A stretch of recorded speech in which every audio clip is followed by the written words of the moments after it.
How's it going, everyone? Today we have a Dutch Windmill set. MedievalBrick sent me this set to share with y'all, so let's take a look. This set has 2,296 pieces, sells for $70. Now this set must have been mass produced because I've seen it on other websites and the box has two different brands on it. Inside are boxes A and B that have a total of 7 numbered backs, each containing several smaller backs. There's a decent sized sticker sheet, which is mostly for the planks and roof tiles. And unfortunately, the plastic paper capes for the sails were fairly bent. I'll leave those under a stack of books and see how they turn out. The paper instructions gray out the previous steps like Laws does in their sets. Now usually I prefer this style over what LEGO does. However, the first section of this build places the pieces so randomly all over the base that it's kind of hard to see where each piece goes. Once you get to the main structure, it does get easier though. The colors are also printed way too dark, which makes it even harder. First you build up the base, which like I said is fairly tedious with the random placement of pieces everywhere. Next you start building up the structure, which is also kind of tedious. This set uses tons of small parts in order to get that detailed, weathered stone look, which means it's not a fast building experience.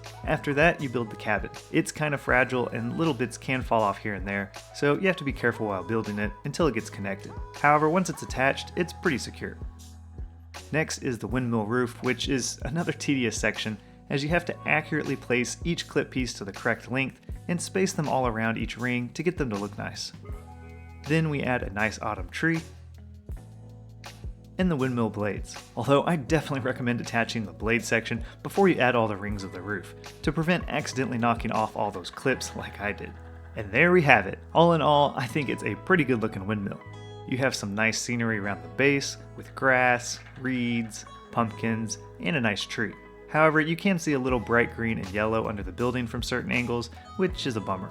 And then you have the main windmill and cabin structure.